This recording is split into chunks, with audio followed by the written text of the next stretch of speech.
নমস্কার বন্ধুরা, আশা করি আপনারা প্রত্যেকে ভালো আছেন, সুস্থ আছেন। আজকের যে বিষয়টা নিয়ে আলোচনা করব সেটা হচ্ছে অ্যারিস্টটলের পোয়েটিক্স। এটা আমাদের সম্ভবত এটা চতুর্থ ক্লাস। এর আগে তিনটে ক্লাসে যেগুলো আমরা আলোচনা করেছিলাম একটু মনে করিয়ে দিই, তাহলে বুঝতে সুবিধা হবে। একদম প্রথম ক্লাসে আমরা এর যে ভূমিকা অংশ রয়েছে, অর্থাৎ শিশির কুমার দাশের যে বইটি কাব্যতত্ত্ব অ্যারিস্টটলের, সেই বইটির প্রথম দিন আমরা ভূমিকা অংশটা পুরো ডিটেলে আলোচনা করেছি। কোন কোন লাইনগুলো পড়তে হবে দাগিয়ে দাগিয়ে বলেছি, প্রত্যেকটা লাইন বুঝিয়ে দিয়েছি। তার পাশাপাশি কোনখান থেকে প্রিভিয়াস ইয়ার প্রশ্ন এসেছিল এবং কোন কোন জায়গা থেকে কিভাবে প্রশ্ন আসবে বা আসার সম্ভাবনা সেটাও আমি বলেছি। দ্বিতীয় দিন ক্লাসে আমরা প্রথম 7টা যে ভাগ রয়েছে, পরিচ্ছেদ রয়েছে, সেগুলো করেছিলাম এবং এর আগের দিনের ক্লাসে আমরা পরবর্তী 7টা করেছি। আচ্ছা, টোটাল আমরা 14 নম্বর পরিচ্ছেদ অর্থাৎ করুণা এবং ভয় অবধি আমার আলোচনা করা হয়ে গেছে। আজ আমরা 15 নম্বর অধ্যায় অর্থাৎ চরিত্র রচনা থেকে আরম্ভ করব। আগের দিন আমরা কি কি পড়েছিলাম? কাহিনীর গঠনের পর পড়েছিলাম কাহিনীর ঐক্য, তাই তো? কাহিনীর ঐক্য কিভাবে রাখতে হবে। এরপর আমরা পরবর্তী অধ্যায়ে পড়েছিলাম হচ্ছে ইতিহাস ও কাব্য, অর্থাৎ ইতিহাস বিষয়টা কি এবং কাব্য বিষয়টা কি সেটা সম্পর্কে আমরা জেনেছিলাম। তারপরে আমরা পড়েছিলাম সরল জটিল কাহিনী এবং বিপ্রতিপতা ও উদ্ঘাটন। বিপ্রতিপতা বলতে আমরা কি বুঝেছিলাম? কাহিনী যখন একটা বিপরীত দিকে মোড় নেয়, মানে যেটা আমার এক্সপেকটেশন ছিল যে যেটা হবে কাহিনী দেখে, সেটা না হয়ে কাহিনীটা একদম উল্টো দিকে চলে গেল, উল্টো মুভ করলো, এটা বলছে বিপ্রতিপতা। আর উদ্ঘাটন বলতে আমরা কি বুঝেছিলাম? যে কোনো কিছুর আবিষ্কার হওয়া, কোনো কিছু জানা, ঠিক আছে, এই বিষয়টাকে আমরা বুঝেছিলাম হচ্ছে উদ্ঘাটন। নেক্সট আমরা হচ্ছে ট্র্যাজেডির বহিরঙ্গ জেনেছিলাম, কিগুলো কি কি আছে সেখানে। আমরা প্রোলোগ, এপিসোড, এই বিষয়গুলো পড়েছিলাম এবং বলেছিলাম খুব ইম্পর্টেন্ট, এগুলো কিন্তু পরীক্ষায় আসে, এবারও এসেছে। নেক্সট হচ্ছে ভাগ্যের পরিবর্তন, আদর্শ কাহিনী এবং করুণা ও ভয়। আশা করি আমি একটুখানি বলে গেলাম, কারণ হুট করে শুরু করলে আপনারা হয়তো বুঝতে পারবেন না, যেহেতু ক্লাসটা সিরিয়ালি হচ্ছে পরপর পরপর, তাই জন্য আমাকে একটু আগের দিনেরটা 1 মিনিট বলে নিতে হলো। চলুন, এইবার আমরা পরবর্তী যে অধ্যায় চরিত্র রচনা, আশা করি আপনাদের সামনে বইটি রয়েছে, আমি তবুও চেষ্টা করছি যে এই পিডিএফ থেকে দাগিয়ে দাগিয়ে বলার। প্রথম আমরা যেটা জানবো যে চরিত্র রচনায় 4টে ব্যাপারে লক্ষ্য দিতে হবে, ঠিক আছে? কি কি এই 4টে ব্যাপার কি কি সেটা খেয়াল রাখতে হবে। কটা ব্যাপারে লক্ষ্য দিতে বলছে? 4টে ব্যাপারে। এই প্রথম কি বলছে? প্রথম এবং সব থেকে গুরুত্বপূর্ণ হচ্ছে চরিত্রটা ভালো হওয়া চাই। বোঝা গেল? সব থেকে গুরুত্বপূর্ণ পার্ট কি? 1 নম্বর পার্ট হচ্ছে চরিত্রটা ভালো হতে হবে, ঠিক আছে? আগেই বলেছি চরিত্র পরিস্ফুট হবে কথা এবং কাজে, এবং তার মধ্যে থাকবে একটা সিদ্ধান্ত। যদি সিদ্ধান্তটা উৎকৃষ্ট হয় চরিত্রও কিন্তু উৎকৃষ্ট হবে। একটি স্ত্রী চরিত্র কিংবা কৃতদাস, এই জায়গাটা দেখুন, কৃতদাস চরিত্র উন্নত হতে পারে যদি বলা হয়ে থাকে যে স্ত্রীলোক পুরুষের চেয়ে নিকৃষ্টতর এবং কৃতদাস সম্পূর্ণরূপেই নিকৃষ্ট। এই জায়গাটা একটু কিন্তু মনে রাখবেন। এখানে কি বলতে চেয়েছে? যে একটি স্ত্রী চরিত্র বা কৃতদাসের চরিত্র কিন্তু উন্নত হতে পারে, যদিও কি বলা হয়ে থাকে যে স্ত্রীলোক বা স্ত্রী চরিত্র পুরুষের চেয়ে নিকৃষ্টতর এবং কৃতদাস সম্পূর্ণরূপেই নিকৃষ্ট। দ্বিতীয় লক্ষ্য কি? কেন এই লাইনটা বললাম? কারণ এই জায়গাটা দিয়ে কিন্তু প্রশ্ন আসতে পারে শুদ্ধ অশুদ্ধ, তাই বললাম। দ্বিতীয় লক্ষ্য কি বলছে? চরিত্রটা কিরকম হতে হবে? চরিত্রটা স্বাভাবিক বা যথাযথ হতে হবে, ঠিক আছে? 4টে পয়েন্ট আমাদের মনে রাখতে হবে। তৃতীয় লক্ষ্য কি? তৃতীয় লক্ষ্য হচ্ছে চরিত্র হবে অনুগত। চরিত্রটা কেমন হতে হবে? অনুগত হতে হবে, ভালো বা স্বাভাবিকতার থেকে স্বতন্ত্র, ঠিক আছে? আর চতুর্থ কি বলছে? যে চরিত্রের মধ্যে থাকবে হচ্ছে একটা সঙ্গতি। তাহলে আমাদের এরকম ভাবে পরপর সিরিয়াল ভাবেও দিতে পারে এই জায়গাটা থেকে, যেহেতু আমাদের পরীক্ষায় সাজিয়ে লেখো এই ধরনের প্রশ্ন থাকে, তাই চরিত্রের যে 4টে বৈশিষ্ট্যের কথা বলেছে সেগুলো পরপর আমাদেরকে জানতে হবে। তাহলে প্রথমে আমরা কি দেখলাম? যে চরিত্রটাকে কি হতে হচ্ছে? চরিত্রটাকে হচ্ছে ভালো হতে হচ্ছে, প্রথম পয়েন্ট দেখলাম। নেক্সট পয়েন্ট আমরা কি দেখলাম? নেক্সট পয়েন্ট, দ্বিতীয় লক্ষ্য যেটা, চরিত্রটা কি হবে? স্বাভাবিক বা যথাযথ, ঠিক আছে? আমি এখানে যথাযথ লিখছি মনে রাখার জন্য, চরিত্রটা যথাযথ হতে হবে।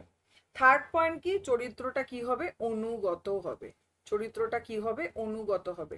আপনাদের সামনে না যদি খাতা পেন থাকে তাহলে অবশ্যই বইটা যেরকম দাগাচ্ছেন তেমনি চেষ্টা করবেন একটা জায়গায় কিওয়ার্ড হিসাবে এগুলো লিখে রাখতে। তাহলে কি হবে, পরীক্ষার আগে আপনাকে পুরো জায়গাটা না পড়ে এই পয়েন্টগুলো পড়লেই কিন্তু মাথায় ঢুকে যাবে।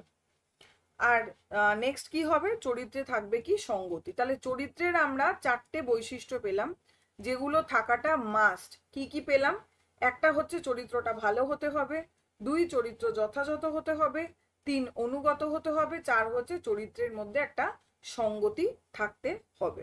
তাহলে দেখুন এই 4টে পয়েন্ট আমি মনে রাখতে পারলেই কিন্তু এই জায়গাটার উত্তর আমার হয়ে গেল। সাজিয়ে লেখো উত্তরও হয়ে গেল, শুদ্ধ অশুদ্ধ থেকে দিলেও কিন্তু পারা যাবে। পরবর্তী জায়গায় চলে যাই। এখান থেকে সেরকম কোনো কিছু নেই। এখানে একটা প্রশ্ন আছে দেখুন, এই যে অকারণ মন্দ চরিত্রের উদাহরণ কি, এই জায়গাটা দেখুন। ওরেস্তেস নাটকের মেনেলাউস চরিত্রটি, খুব গুরুত্বপূর্ণ জায়গা কিন্তু। অকারণ মন্দ চরিত্রের উদাহরণ কোথায় রয়েছে, এই জায়গায়। আমি বলছি যেই লাইনগুলো আমি দাগাচ্ছি অবশ্যই এগুলো পড়বেন, খুঁটিয়ে খুঁটিয়ে পড়বেন, বারবার করে পড়বেন, এবং আমি চেষ্টা করছি একটু পয়েন্ট মতন লিখে দেওয়ার, সেটাও খাতায় নোট ডাউন করে নিন, তাহলে কিন্তু এই জায়গাটা নিয়ে আর কোনো ভুল হওয়ার কথা নয়। আরেকটা বলবো, যেগুলো দেখবেন ওপরে এরকম 2, 3 এরকম লেখা রয়েছে স্কুল্লা নাটক, সেটা কি, সেটা কিন্তু আমরা এই 3 নম্বরে পাবো। দেখুন স্কুল্লা, ঠিক আছে, কি বলেছেন দেখুন, তিমেথেসের লেখা দ্বিথুরামুর কাব্য, এখান থেকেই কিন্তু প্রশ্নটা দিয়ে দেবে।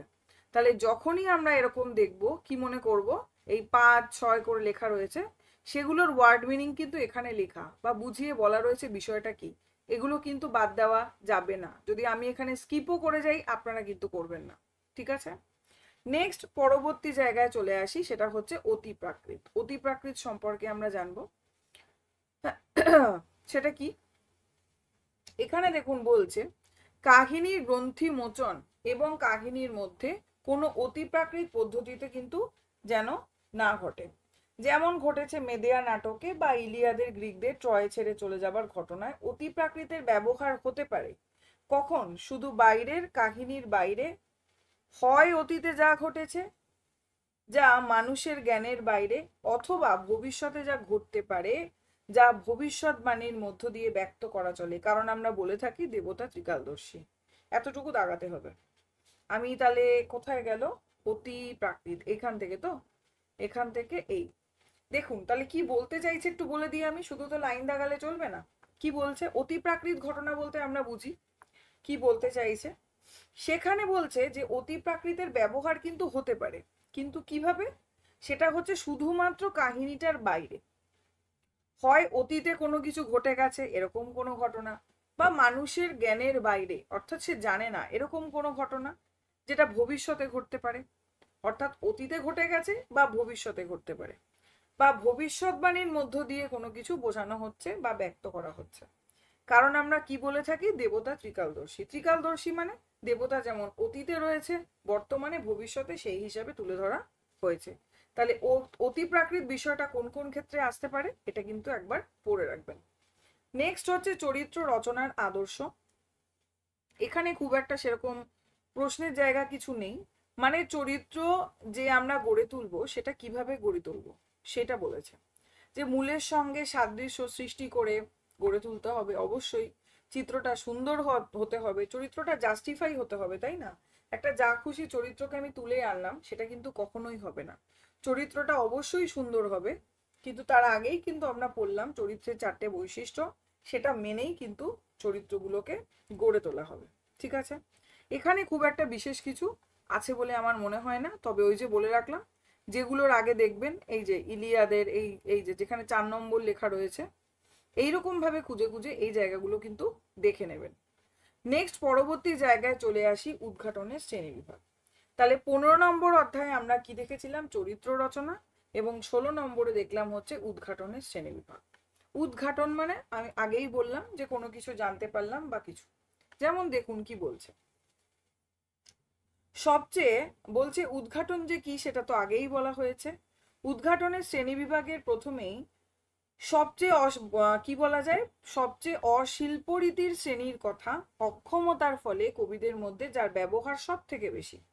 সেটা কি? কোনো চিহ্ন বা বস্তু দেখে উদ্ঘাটন। উদ্ঘাটন অনেক কিছু হতে পারে, কিন্তু কোনো চিহ্ন বা বস্তু দেখে উদ্ঘাটন, এটাকে কিন্তু তিনি সেভাবে ভালোভাবে দেখছেন না। ঠিক আছে, এরপরে অনেক নাটকের উদাহরণ দিয়েছেন। আচ্ছা, কিন্তু তিনি উদ্ঘাটনটা ঠিক কিভাবে হবে বলতে চাইছেন, দেখে নিই আমরা পরের জায়গাতে। আচ্ছা, কি বলছেন? বলছে যেগুলো ঘটনা চক্রে হচ্ছে, এই যে যেগুলো ঘটনা চক্রের মধ্যে বিপ্রতিপত্তার সঙ্গে যুক্ত হয়ে বা যুক্ত থেকে ঘটে যায়, সেগুলো যথার্থ শৈল্পিক।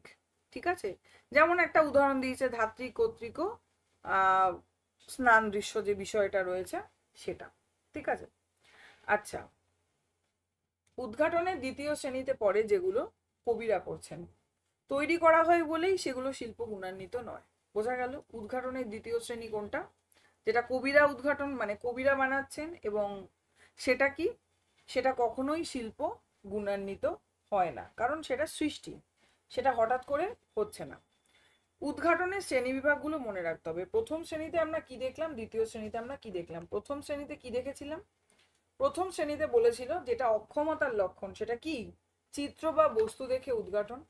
দ্বিতীয় শ্রেণী যেটা বলছে সেটাও কিন্তু শিল্প গুণান্বিত নয়, কারণ সেটা কবিরা নিজেরা ক্রিয়েট করছেন, কৃত্রিমভাবে তৈরি করছেন। ঠিক আছে,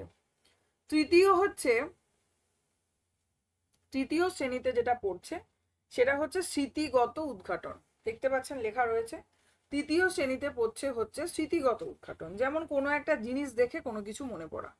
বলুন তো, আমি জানি আপনাদের হয়তো মনে পড়বে, প্রত্যেকে আপনারা শকুন্তলা নাটকটা পড়েছেন আশা করি, বা এরকম ভাবে আমরা ভাবতে পারি ক্লাস 9-এ ওরকম পাঠ্য রয়েছে, ধীবর বৃত্তান্ত, 9 কি 10-এ, যাই হোক, সেখানে আমরা দুষ্মন্ত এবং শকুন্তলার কাহিনীটা যদি আমরা দেখি, ছোট্ট করে বলি, সেখানে শকুন্তলার যে হাতের আংটিটা, যেটা হারিয়ে গিয়েছিল, মাছের পেটে চলে গিয়েছিল, পরবর্তীকালে সেই আংটিটা যখন যেভাবেই হোক রাজার কাছে গিয়ে পৌঁছয়, আমি আর গল্প ডিটেলে বলছি না, প্রত্যেকেই আমরা জানি, রাজা কিন্তু সেই আংটিটা দেখে চিনতে পারে। তাই তো, চিনতে পারে মানে তার পূর্বের কথা মনে পড়ে যায়। তাহলে এই যে কোনো কিছু জিনিস দেখে মনে পড়া, এটা হচ্ছে উদ্ঘাটন। তার মানে উদ্ঘাটন, আমি আগেই বললাম, কোনো কিছু আবিষ্কার করা, কোনো কিছু দেখে মনে পড়া, এই বিষয়টাকে উদ্ঘাটন বলছে। এই উদ্ঘাটন বিভিন্ন রকম হতে পারে, যেমন এই তৃতীয় নম্বর বলছে স্মৃতিগত উদ্ঘাটন। বোঝা গেল? কোনো কিছু দেখলাম, দেখে কোনো কিছু মনে পড়লো। এরপরে চতুর্থ শ্রেণীতে কি পড়ছে, সেটা হচ্ছে অনুমান নির্ভর। চতুর্থ শ্রেণীর উদ্ঘাটন হচ্ছে অনুমান নির্ভর। এবং সবার শেষে যেটা সব থেকে গুরুত্বপূর্ণ বিষয়, সেটা কি? সেটা হচ্ছে সমস্ত উদ্ঘাটনের মধ্যে শ্রেষ্ঠ হচ্ছে সেই পদ্ধতি যেটা ঘটনার মধ্য দিয়ে উদ্ভূত হচ্ছে। বোঝা গেল? যার মধ্যে একটা বিস্ময়তা, একটা চমৎকারিত্ব সৃষ্টি হচ্ছে, যেমন উদাহরণ দিয়েছেন উনি। এই ব্যাপারটা হচ্ছে সব থেকে বিখ্যাত একটা বিষয়। তার মানে এখানে আমরা অনেকগুলো দিক কিন্তু দেখলাম। আচ্ছা, আরেকটা বলছে আর গুণগত দিক থেকে দ্বিতীয় শ্রেণীতে কি পড়ছে? অনুমান নির্ভর, যেটা, তাই তো? আর গুণগত দিক থেকে দ্বিতীয় শ্রেণীতে পড়ছে অনুমান নির্ভর উদ্ঘাটন। তাহলে এই যে উদ্ঘাটনের বিষয়টা পরপর আমাদেরকে মনে রাখতে হবে যে কি কি বলছে। প্রথম যে বিষয়টা বলা হলো, এখানে আমি ছোট্ট করে বলি, প্রথম বিষয়টা বলা হলো সেটা কি? চিহ্ন। আমি জাস্ট লিখে রাখছি, চিহ্ন। ঠিক আছে, বা হচ্ছে বস্তু, চিহ্ন বা বস্তু দেখে হচ্ছে। নাম্বার টু কি বলা হচ্ছে? যেটা হচ্ছে কবিদের সৃষ্টি, তাই তো? কবিদের সৃষ্টি মানে কৃত্রিম ভাবে তৈরি করা হচ্ছে, বা কৃত্রিম সৃষ্টি লিখে রাখি আমি, কৃত্রিম, শুধু এটুকু লিখে রাখলাম। আচ্ছা, 3 নম্বর কি লিখলাম? 3 নম্বর লিখতে পারি স্মৃতিগত উদ্ঘাটন। আমি বলবো আপনারাও একটু এরকম ভাবে নোট ডাউন করে যদি পড়েন, আমার এটা লেখার উদ্দেশ্য এটাই, যাতে আপনারা না ভুলেন এবং জায়গাটা যেন ইয়ে থাকে। 4 নম্বরে আমরা কি দেখতে পারি? 4 নম্বরে আমরা দেখব হচ্ছে অনুমান নির্ভর। অনুমান নির্ভর। ক্লাসটা কিন্তু একটু বড় হবে, আগেই বলছি। যদি মনে হয় 5 মিনিটে শেষ করে দেব, তাহলে কিন্তু এই চ্যাপ্টারগুলো কখনোই, ইভেন নেটের কোনো বিষয় 5 মিনিটে শেষ করার জায়গা নেই। ধৈর্য ধরে ক্লাসটা শুনতে হবে এবং বুঝতে হবে, নোট ডাউন করতে হবে। 5 নম্বর বিষয় যেটা চমৎকারিত্ব, যেটা হচ্ছে ঘটনার মধ্য থেকে আসছে। বোঝা গেল? ঘটনার কি, এটাকে আমি বারবার করে লিখতে গেলে এরকম হচ্ছে। আচ্ছা, ঘটনার মধ্য থেকে, আমি শুধু মধ্য লিখে রাখলাম। তাহলে দেখুন, উদ্ঘাটনের আমরা যদি ছোট্ট করে পাশে লিখে রাখি উদ্ঘাটনের দিকে, 16 নম্বর অধ্যায় হচ্ছে উদ্ঘাটন। আমি কি করে উদ্ঘাটন মনে রাখি বলি। এই যে 16 নম্বর যে পরিচ্ছেদ, আমার জন্ম তারিখ হচ্ছে 16 তারিখ, এবং তার জন্য আমি মনে রাখি হচ্ছে মানে আমি আবিষ্কার হয়েছি, মানে আমি কোথাও পৃথিবীতে এসেছি, তো সেই হিসাবে আমি উদ্ঘাটন বিষয়টাকে মনে রাখি। বোঝা গেল? এইরকম ভাবে আপনারা, মানে হাসি পেতে পারে আপাত অর্থে, কিন্তু আমাদের মনে রাখা দিয়ে কথা, আমাদের নাম্বারটা তুলতে হবে। কি করে মনে রাখছি ওটা ওদের ভাবনা নয়, আপনার ভাবনা। আমি জাস্ট বললাম। তাহলে কি 1 নম্বরে হচ্ছে চিহ্ন বস্তু দেখে আমরা কিছু উদ্ঘাটন করতে পারছি কৃত্রিম উপায়, যেটা কবিরা করছেন, তাই না? কৃত্রিম উপায় যেটা কারা করছেন? কবিরা করছেন, সেই বিষয়টা। স্মৃতিগত উদ্ঘাটন, অনুমান নির্ভর ঘটনার মধ্যে থেকে। আমি আর উদ্ঘাটন কথাটা বারবার করে লিখলাম না। নেক্সট চলে আসি হচ্ছে 17 নম্বর অধ্যায়, যেটা হচ্ছে প্রেরণা। আচ্ছা, এখান থেকে খুব বেশি কিছু সেরকম নেই। প্রেরণা বলতে আমরা মোটামুটি বুঝি নাট্যকার যখন কাহিনী গড়ছেন, সংলাপের মধ্য দিয়ে যখন তাকে পূর্ণতা দিচ্ছেন, তখন যথাসম্ভব কাহিনীকে প্রত্যক্ষ করার চেষ্টা করতে হবে, অর্থাৎ কাহিনীটাকে বুঝে সেই হিসাবে সংলাপ দিতে হবে। তাহলেই স্পষ্টভাবে তিনি অনুভব করবেন যেন ঘটনাগুলো তার চোখের সামনে ঘটছে। বুঝতে পারবেন যে ওই অবস্থায় কোন কোন জিনিস উপযোগী এবং কি কি বলতে হবে। খুব স্বাভাবিক, যিনি কাহিনীটা লিখছেন তিনি যদি এটা মনে করেন যে তার চোখের সামনে ঘটনাটা ঘটছে এবং এই অবস্থায় তার কি কি করা উচিত, ঘটনার পার্সপেক্টিভটাকে বুঝতে হবে, তাই তো? সেই বিষয়টা যদি বোঝা যায় তাহলেই কিন্তু তিনি অনুভব করতে হবে তাকে, তাহলেই কাহিনীর সার্থকতা দাঁড়াবে। এই হচ্ছে বোঝাতে চেয়েছে। এরপরে এখানে সেরকম জায়গাটা জাস্ট বুঝলে হবে। দেখুন, এখানে দুজন নাট্যকারের কথা রয়েছে একদম 17 নম্বর পরিচ্ছেদ প্রেরণাতেই।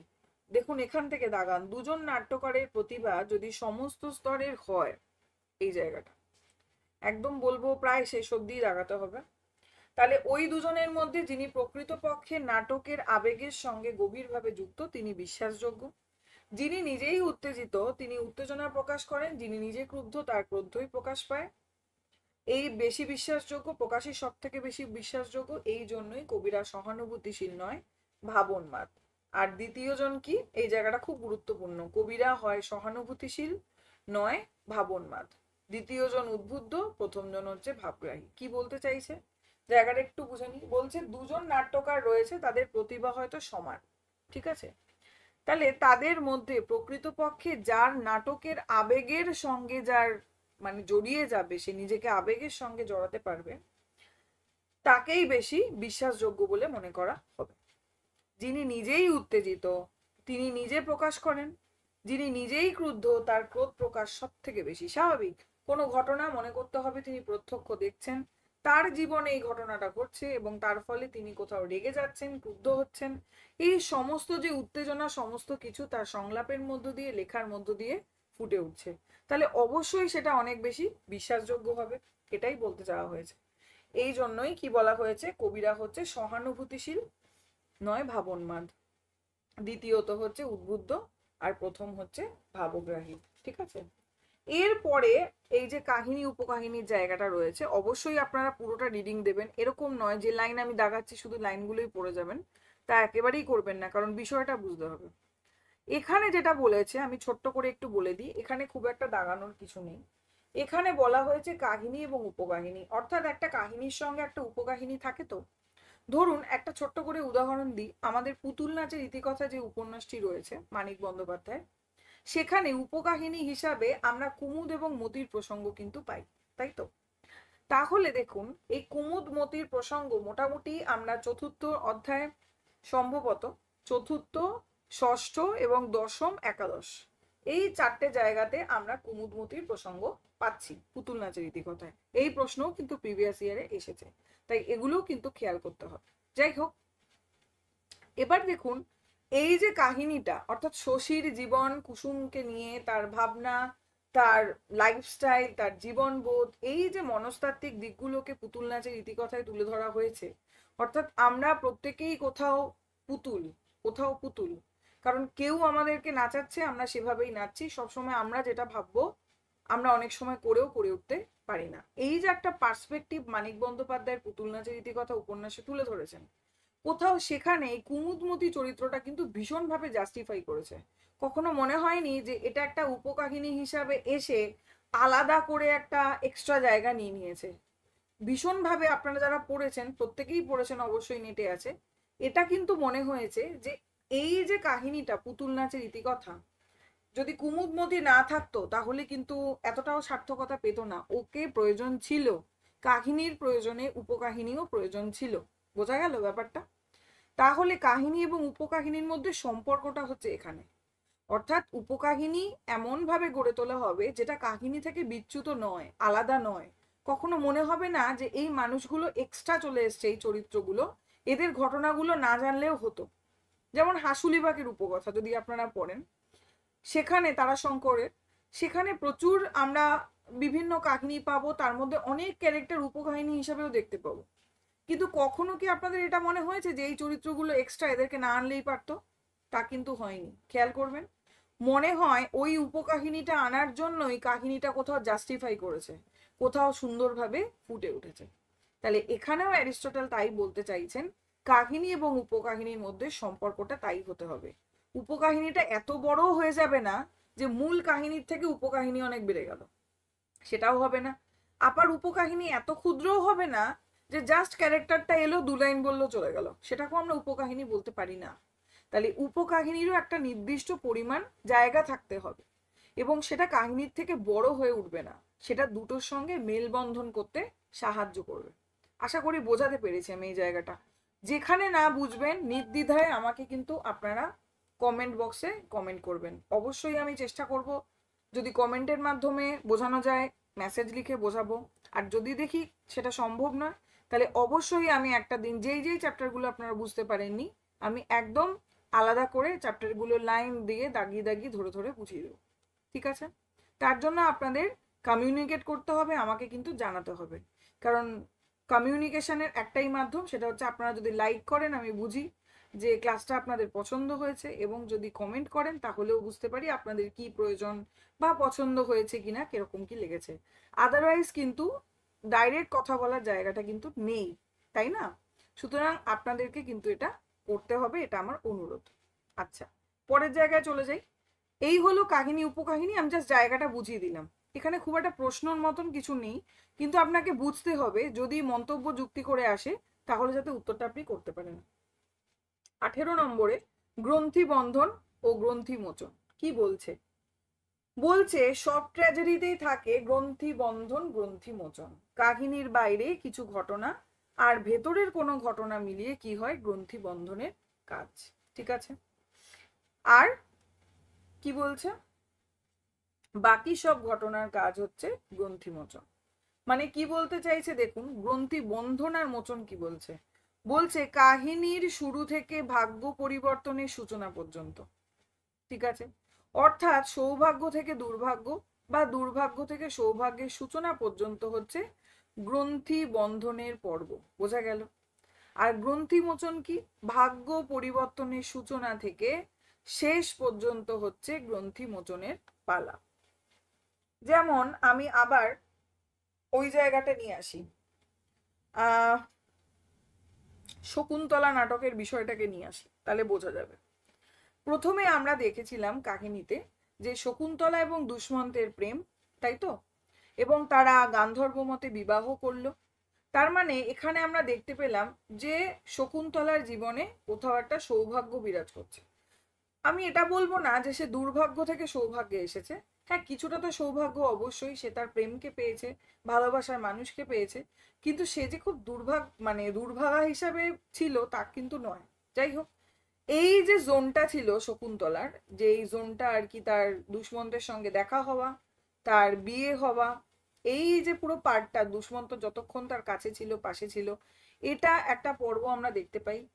এর পরবর্তীকালে দুষ্মন্ত যখন তার রাজ্যে ফিরে গেল এবং শকুন্তলা যখন যাচ্ছে তার কাছে, এবং যখন তার আংটি হারিয়ে যাচ্ছে, তখনের পর্বটা একটু ভালো করে ভাবুন। এই যে তার যে সৌভাগ্যের দিনটা ছিল, কোথাও সৌভাগ্য ছিল তো তার, এই সৌভাগ্য থেকে কোথাও কি দুর্ভাগ্য হয়ে গেল না? অর্থাৎ সে ভেবেছিল সে শ্বশুরবাড়ি যাত্রা করছে এবং সেখানে সে খুব ভালোভাবে থাকবে, সে কোথাও রানী হিসাবে থাকবে, খুব স্বাভাবিক, দুষ্মন্তের স্ত্রী, সে রানীই হবে। কিন্তু এখানে দেখা গেল রাজান তাকে চিনতেই পারছে না, তাকে তাড়িয়ে দিচ্ছে, এবং সে তখন অলরেডি মানে সন্তান সম্ভবা, তাই তো। তারপরে তার জীবনটা একটা খারাপ পরিস্থিতিতে পড়েছিল। হ্যাঁ, পরবর্তীকালে একদম শেষে গিয়ে আমরা আবার দেখতে পাই যে দুষ্মন্তের সঙ্গে শকুন্তলার মিল হয়ে যায়। আমি জাস্ট এটা বোঝানোর জন্য বললাম যে বলতে কি চাইছে সৌভাগ্য থেকে দুর্ভাগ্য, মানে বিষয়টা কি বলতে চাইছে, মানে একরকম অবস্থা ছিল, হঠাৎ করে অন্যরকম হয়ে গেল। তাই বলছে কাহিনীর শুরু থেকে ভাগ্য পরিবর্তনের সূচনা, অর্থাৎ ভাগ্য যখন পরিবর্তন ঘটলো, তাহলে আমরা বলতে পারি শকুন্তলার জীবনের শুরু থেকে ভাগ্যটা পরিবর্তন কখন ঘটলো? প্রথম থেকে সব সৌভাগ্য মতো ভালো মতোই চলছিল, ঠিক দুষ্মন্ত যে চলে গেল, এবং তারপরে যখন আংটিটা হারিয়ে গেল তারপরে তার দুর্ভাগ্য শুরু হয়ে গেল, এবং এই জায়গাটা পুরো তার দুর্ভাগ্যের জোন, তাই না? সেখানে দেখা যাচ্ছে যে তাকে মেনে নেওয়া হচ্ছে না, তাকে তাড়িয়ে দেওয়া হচ্ছে রাজ্য থেকে। এখন সে ভাবছে আমি আর বাপের বাড়িই যাব কি করে এইভাবে। এই যে ঘটনাটা যদি আপনারা মনে করেন তাহলে কিন্তু বুঝতে পারবেন। তাহলে এটা হচ্ছে আমরা বলতে পারি প্রথম জায়গাটাকে এইটুকু অবধি। সেটা কি কি দেখুন এখানে লেখা রয়েছে গ্রন্থি বন্ধন, এবং পরের পার্টটাকে আমরা কি বলতে পারি? গ্রন্থি মোচন। আশা করি বোঝা গেছে। তারপরে এখানে আর সেরকম কোনো প্রশ্ন নেই, শুধু গ্রন্থি বন্ধন গ্রন্থি মোচন কি বুঝতে হবে। 4 রকমের ট্র্যাজেডির জায়গাটা শুধু একটুখানি দেখে নিন, সেটা কি কি। ট্র্যাজেডি 4 রকমের, ট্র্যাজেডির উপাদান যেমন 4টি। প্রথম হচ্ছে জটিল, যেখানে কি হবে বিপ্রতিপতা উদ্ঘাটনের উপর নাটক নির্ভরশীল, ঠিক আছে। দ্বিতীয়ত কি হচ্ছে, পুরোটাই দাগাতে হবে, আমি এরকম ভাগ করে দাগিয়ে দিচ্ছি দ্বিতীয় থেকে। দ্বিতীয় হচ্ছে যন্ত্রণার ট্র্যাজেডি, যেমন অ্যাজাক্স অ্যান্ড ইক্সিয়ন। আচ্ছা আমি একটা কথা বলে রাখি, এইগুলো না মনে রাখতে হবে, এই যে 4 রকমের ট্র্যাজেডির নাম এবং তার যে উদাহরণ। তাহলে প্রথম যেটা বললো দেখুন, প্রথমটা বললো কিন্তু জটিল, তারপরটা বলছে যন্ত্রণা, তার এক্সাম্পলটা মনে রাখতে হবে। নেক্সট চলে আসি। আচ্ছা তৃতীয় কি, তৃতীয় চরিত্রের যেমন হচ্ছে কি বলছে, পথিওতেদেস বা পেলেউস নাটক, তৃতীয় চরিত্রের ট্র্যাজেডি। চরিত্রের ট্র্যাজেডির এক্সাম্পল কি পেলাম আমরা? পেলেউস নাটক, ঠিক আছে। আর চতুর্থ কি পেলাম, সেটা হচ্ছে দৃশ্যের ট্র্যাজেডি, যারও একটা এক্সাম্পল কিন্তু দিয়ে দেওয়া রয়েছে। এবার আমি বলে দিই, দেখুন ছোট্ট করে এখানে লিখে দিই তাহলে বোঝা যাবে। তাহলে এখানে আপনারা নোট কি করে করবেন, ট্র্যাজেডি 4 প্রকার। প্রথমে পেলাম হচ্ছে জটিল,